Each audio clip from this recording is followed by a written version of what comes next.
Hello everyone, good morning. সবাই কেমন আছো? আশা করছি সবাই ভালো আছো। আর চলে এলাম সকাল সকাল আনাজ কাটতে। আর এই দেখো পেঁয়াজ কালি, সাথে রয়েছে হিংচে শাক, আর ঠাকুমা এখানে কুল বাচ্চা হবে, কুলের চাটনি। আর এই দেখো আমি পেঁয়াজ কালি নিয়ে চলেছি, একদম টাটকা সবুজ সবুজ পেঁয়াজ কলি। আর এই দেখো একদম টাটকা টাটকা হিঞ্চে শাক নিয়ে চলে এসেছি। আর আজকে একটু হিঞ্চে শাক মাখা বানাবো। আর এখানে দেখো হিঞ্চে শাকগুলো আমি কেটে নিচ্ছি। হিঞ্চে শাকগুলো বেশ কচি, তো এগুলোকে পটি করে সমস্তটা কেটে নেওয়া হচ্ছে।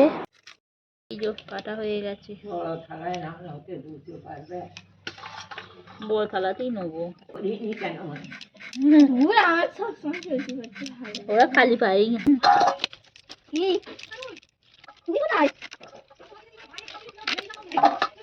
আমি এখানে ভিডিও বানাচ্ছি, দেখছি আমি এখানে থেকে কড়াই করে নিয়েছি। আর সমস্ত সবজিগুলোকে দেখো ঠাকুমা এখানে ধুয়ে দিচ্ছে। তো দেখো ধোবার পর ঠাকুমা বসিয়েছে অলরেডি রান্না। তো হিঞ্চে শাকটা প্রথমে সিদ্ধ করে নিচ্ছে, যেহেতু ওটা আলুর সাথে মাখা হবে। আর হিঞ্চে শাক মাখা খেতে তো দারুণ লাগে।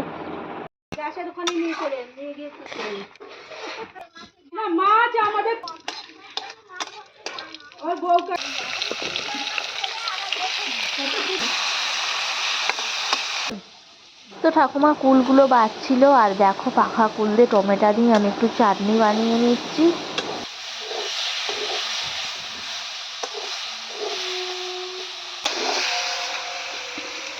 দেখো পাকা কুলের চাটনি রেডি হয়ে গেছে। এই যে পেঁয়াজ কলি, তো পেঁয়াজ কলিগুলো আমি ভাজার জন্য দিয়ে দিচ্ছি তেলের মধ্যে।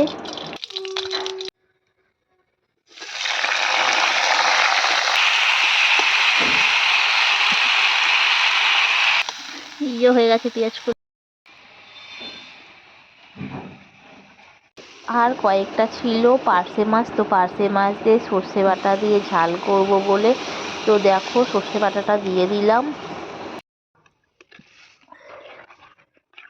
আর সাথে কিন্তু আমি ধনেপাতা টমেটো দিয়ে দিয়েছিলাম। আর এই যে দেখো এবার এটা ফুটলে আমি ভাজা পার্শে মাছগুলো দিয়ে দেব, তো হয়ে যাবে পার্শে বাটার ঝাল। মাছের দেখো কালারটা খুব সুন্দর এসেছে, দেখেই মনে হচ্ছে যেন গরম ভাতের সাথে খেয়ে নিই। তো এদিকে মাছটা দেখো ফুটে গেছে, আর এটাকে এবার নামিয়ে নেব।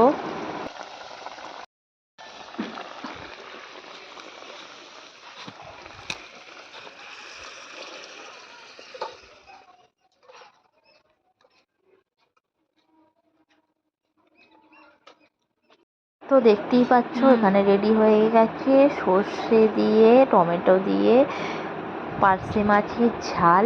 আর এটা আর একটা মাছ বানাচ্ছি, তো এটা একটু কাটা পোনা মাছ ছিল, ওটার ঝাল বানাবো।